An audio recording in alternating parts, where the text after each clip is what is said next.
পৰৱৰ্তী সময়ত আমি তেওঁলোকে যদি এইটো কোনো সমাধান নকৰে তেনেহ'লে নিশ্চিতভাৱে আমি এই স্কুলখন তালা মাৰি দিবলৈ আমি বাধ্য থাকিম।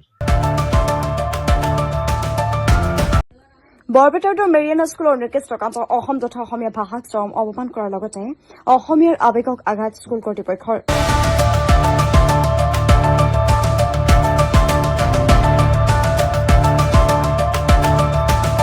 বিকৃত ৰূপত উপস্থাপন অসমৰ জাতীয় সংগীতৰ প্ৰতিটো শব্দ, প্ৰতিটো বাক্য ভুলকৈ প্ৰকাশিত স্কুল কৰ্তৃপক্ষৰ দ্বাৰা। ঘটনা সংঘটিত হোৱাৰ পিছত জাঙুৰ খাই উঠিছে বৰপেটা ৰোডৰ বিভিন্ন দল সংগঠন, সাধাৰণ ৰাইজ।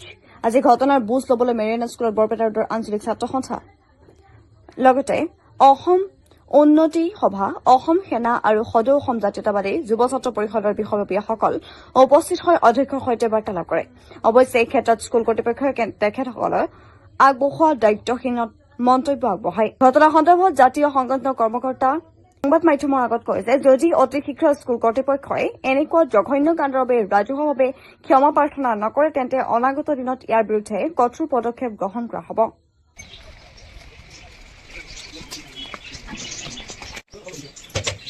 কথাটো আপোনালোকে নিশ্চয় অৱগত হৈছে। তো এই বিষয়টোতো বহুত বেয়া হৈছে আৰু আমি আচলতে অসম সেনাৰ তৰফৰ পৰা আমি আপোনালোকক তীব্ৰ অৰিহণা দিছোঁ আৰু ধিক্কাৰ জনাইছোঁ। এতিয়া আচ্ছা ক'ব পাৰিব কওক আপোনাৰ হ'ব হ'ল কি আপোনাৰ এইটো আমি এতিয়া মানে ভুলটো কৰা নাই, এইটো আপোনাৰ প্ৰেছৰ নহয়। এইটো কথা ভুলৰ কিছুমান সীমা থাকে। এটা শব্দ ভুল হ'ব পাৰে, সেইটো ডাঙৰ কথা নহয়, কিন্তু গোটেই যিটো চিষ্টেম, গোটেই বস্তুটোতে যিটো ভুল, এইটো ভুল মানে ক্ষমা প্ৰাৰ্থী নহয়। আৰু মানে প্ৰেছত যদি বেলেগ কথা হ'লে বেলেগ আছিলে, কিন্তু এইটো যিটো জাতীয় সংগীতৰ ওপৰত যিটো অপমান আপোনালোকে কৰিছে, এইটো বহুত নিন্দনীয় কাম কৰিছে আপোনালোকে। আৰু প্ৰেছৰ এটা কথা কৈছে, প্ৰেছত যেতিয়া আপোনালোকে প্ৰেছত দিয়ে বস্তুখিনি দিয়ে, আপোনালোকে এটা কপি এটা দিয়ে, চাব কপি এটা দিয়ে, সেই কপিটো আপোনালোকে চাব আছিল, আপোনালোকে ডাইৰেক্ট কপি কৰিব দিছে বস্তুখিনি। যদি ভুল হৈ যায়, প্ৰেছৰ কথা কৈছে, আপোনালোকে প্ৰেছে ভুল কৰা হয়, আমি আপোনালোক কপিটো চাব লাগিছিল না বস্তুটো। আপোনালোকে দেখান আপোনালোকে চাব দিছে, বস্তুটো চাব লাগে। আপোনালোকে অসমবাসী বা ৰাইজক আপোনালোকে কি হিচাপে আপোনালোকে ভুল হৈছে কাৰেকশ্যন কৰিছে, ঠিকে আছে, কিন্তু ভুলখনো বাহিৰত আহিব নালাগে। ভুল হৈছে কিবা ভুল হৈছে, ঠিকে আছে, আপুনি দেখাইছে যে ভুল হৈছে, আপোনাৰ কাৰেকশ্যন কৰিছে, ঠিকে আছে, কাৰেকশ্যন কৰি স্কুলখন আমাৰ বন্ধ আছে, আপোনাৰ অফিচে খোলা। এই ভুলবিলাক এবাৰে হয়, যিকোনো এইবিলাক এবাৰে হয়, মানুহৰ জীৱনৰ তেনেকুৱাই হয়, এইবিলাক ভুল এবাৰে হয়। কিন্তু যেতিয়া ওলাই যায় না, তাক আপুনি ধৰি ৰাখিব নোৱাৰে। এই বস্তুটো আপুনি বহুত ডাঙৰ কৰিছে। প্লাছ আপোনাৰ বস্তুটো এইটো অকল মেৰিয়ান স্কুল বুলি নহয়, আমাৰ গোটেই বৰপেটাৰ গোটেই জাতিটোৰ কাৰণে এটা অপমানজনক বস্তু। কোনে কৰিছে? মেৰিয়ান স্কুলে কৰিছে। অপমান বুলি ক'লে বুজি পাইছো, কিন্তু আপোনাৰ এটা ছাৰো জানে, আমি প্ৰথমতে ইংলিছ মিডিয়াম স্কুল বুলি ক'ব লাগিব বৰপেটা ৰোডত। এই 15 বছৰ আগৰ পৰা আমি ষ্টেট এন্থেমটো গাই আছো, আৰু আপুনি চাব স্কুলত আপোনাৰ এই যে ষ্টেট এন্থেমটো আজি চৰকাৰে সিদিনা কৰিল। আৰু আমি একচুৱেলি লাষ্ট পাইছো এই কাৰণে বৰপেটা ৰোডৰ এটা প্ৰতিষ্ঠিত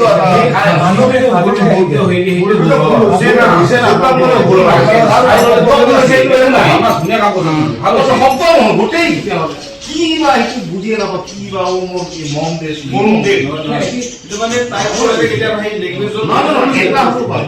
আপুনি আমি চাইছো বেছি এটা ভুল হ'ব পাৰে।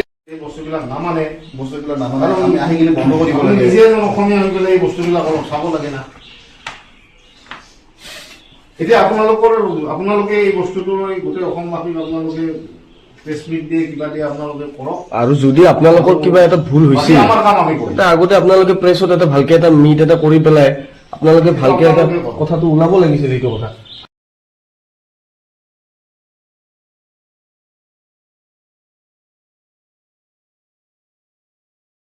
বৰপেটা ৰোডত প্ৰতিষ্ঠিত এটি এখন বিদ্যালয় মেৰিয়ান স্কুল, আমি প্ৰত্যক্ষ কৰিছো। আমাৰ জাতীয় সংগীতক তাত আমি অপমাননা কৰা, আমি বিকৃতভাৱে তেওঁলোকে তাত প্ৰতিষ্ঠা কৰা আমি দেখা পাইছো। তো এই ক্ষেত্ৰত আমি সদৌ অসম ছাত্ৰ সন্থা, বৰপেটা ৰোড আঞ্চলিক ছাত্ৰ সন্থা, অসম সেনা, অসম উন্নতি সভাৰ তৰফৰ পৰা আমি এই স্কুলক আমি সকিয়নি দিছো, প্লাছ তেওঁলোকে এনেকুৱা ধৰণৰ যিটো তেওঁলোকে জাতীয় সংগীতৰ ওপৰত সংগীতক লৈ পেলাই হেতালি খেলিছে, এইটো তেওঁলোকক আমি মানি ল'ব নোৱাৰো।